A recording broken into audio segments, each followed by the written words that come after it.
Hey crafty people, it's Tasha, welcome back to my channel. Today we're going to play with the brand new BetterPress system from Spellbinders. If you want to skip the unboxing and get straight to creating, then I'll have the chapters marked below, but otherwise let's take a look at what you get in the box. So this is my first time opening this, so you'll get my first impressions and how my first time using it went. You get some of the 100% cotton cardstock. There's 3 colours. You get some of their yellow best ever craft tape. I love this, by the way. And the BetterPress black ink. You do get a plate set included too. So there's literally everything you need to get better pressing from the get-go. This booklet goes through everything you get in the pack. Plus, there's some detailed instructions with photos to show you how the system works. This top clear plate is called the Platen, and it has some plastic packaging that you can just peel straight off. This cardboard is just packaging, so we can discard that bit too. Now you get 3 shims, which you need to use for the current paper and plates, but they've said that they're included to allow space for the system to evolve. Just lift this magnetic piece and slot them underneath. Yeah, this piece is magnetic, so it keeps your plates exactly where you place them. You get 5 of each colour of the cardstock, which is essentially white, cream and a light cool grey. I can't actually remember the real names.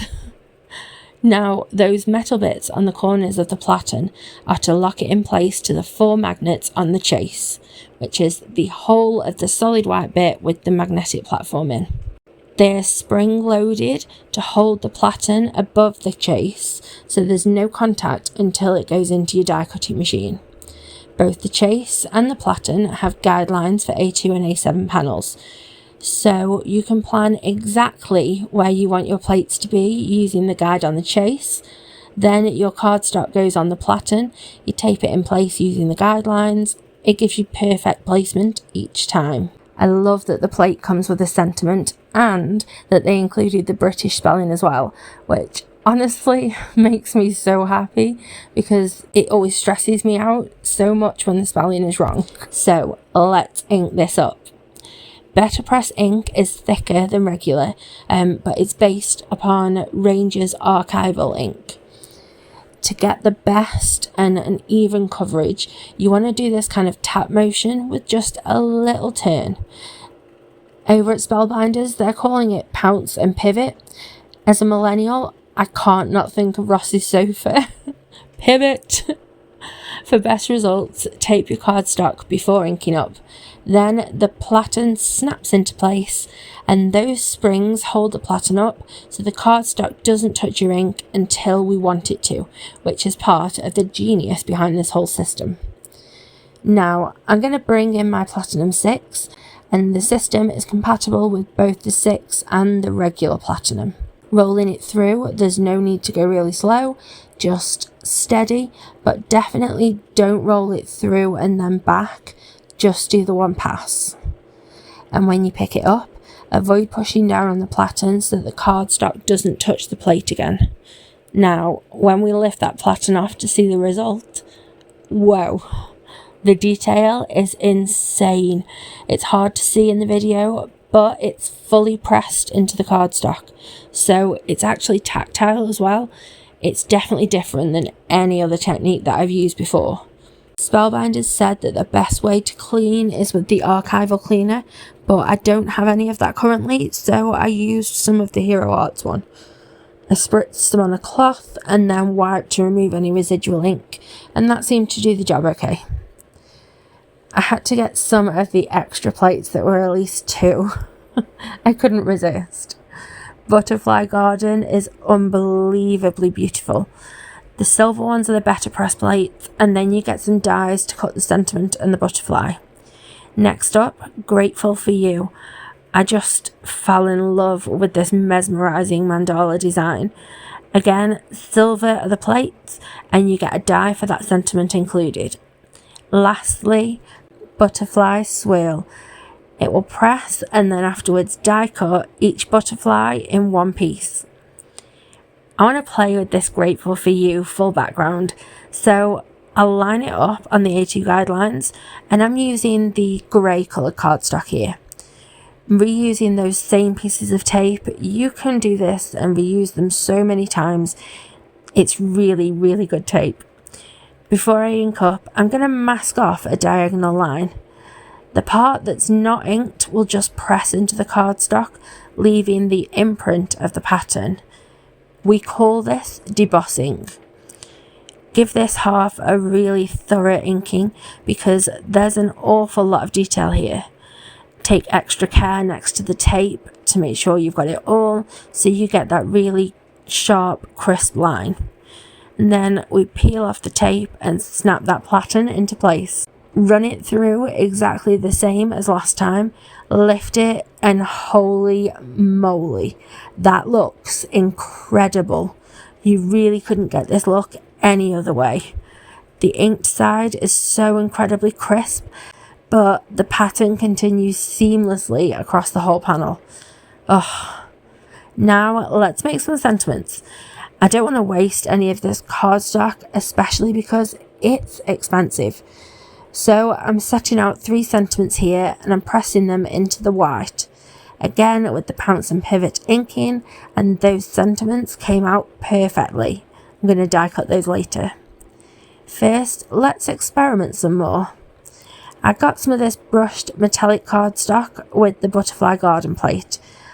I wasn't sure how it would come out, to be honest, but as you can see, it is phenomenal. Same cardstock with the Grateful plate, and this result is just jaw-dropping. Rapid fire testing here, and this is just some Heavy Doodle cardstock. Those butterflies came out perfectly. I did those on some of the Spellbinders cotton cardstock too. Now let's look at all the panels that I've pressed today. The level of details in these is mind-blowing, and it is so easy. That ink is dry straight away too, and I can't get over how good these look just pressed into the metallic. I didn't do it today, but you can even foil with these plates too. I'm really excited to try that in the future. Now let's make some cards. BetterPress ink is good for watercolouring, but not alcohol ink techniques, so do bear that in mind. I'm going to do a little faux watercolouring with some Catherine Pooler inks and a Tombow blender marker. Just pick up the pigment on the marker and paint that straight onto the petal, starting with a lighter colour at the base of the petal and drawing the colour up. Then add the darker ink again at the base, and this is going to create a shadow effect. Let's repeat those same steps for the rest of the petals. With this kind of colouring, you get that watercolour effect, but with no mess, and I think it's perfect for on-the-go crafting. Adding the darker pigment anywhere that there would be shadow, and then blending it out with the lighter one.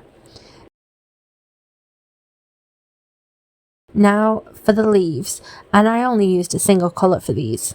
Same technique. Add the colour directly to the base of the leaf and along that midline, then draw it out to create a natural highlight.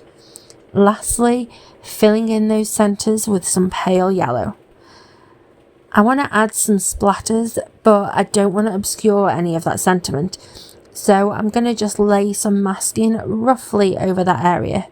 Then splatter with some black, and I'm directing the general area of the splatters by moving that gift card. When I'm happy with how it looks, I can just lift that mask off and the sentiment remains untouched. Now onto that stunning debossed background. I've wrapped some black thread around, securing it from the back with adhesive tape, and I've die cut the coordinating sentiment. It sits perfectly in the centre of the panel. I'm adding some more thread that I separated down, and then I'm just kind of like dropping it down randomly, and when I'm happy with how it generally looks, I take the backing off the foam on my sentiment and lock it all in place. That background is so stunning that I want to have that be the focus. You could never get that insane level of detail even from a 3D embossing folder, say. Lastly, let's do that half and half panel. I'm smooshing ink onto some plastic packaging. I've got 2 shades of teal, and I'm placing them randomly and spritzing with some water to get that pigment moving. Carefully flip it over and press onto the panel. Push from the back to encourage that colour to move and reposition to get any spots that are missing. Let it dry slowly to prevent warping, but I just held mine in front of my fan and that works too. I added a custom sentiment using press and seal to get the positioning I want, and then I added a foil sub-sentiment strip and some gems. I've got the other backgrounds I made for another crafty session, and I'm honestly so excited to play more with this new toy. I still want to try different inks to see how they work, and you know I have to foil these plates too. So the TLDR is, I absolutely love this new system. Honestly, this whole system is the easiest thing to use. It does all of the work for you. It's like completely idiot proof. I can 100% see it being a permanent fixture in my crafty escapades.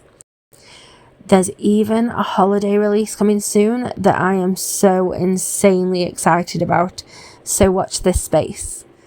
If you don't already, then please smash that subscribe and the bell so you don't miss any of my content. Have a lovely, happy, safe and wonderful week. Stay crafty. Bye.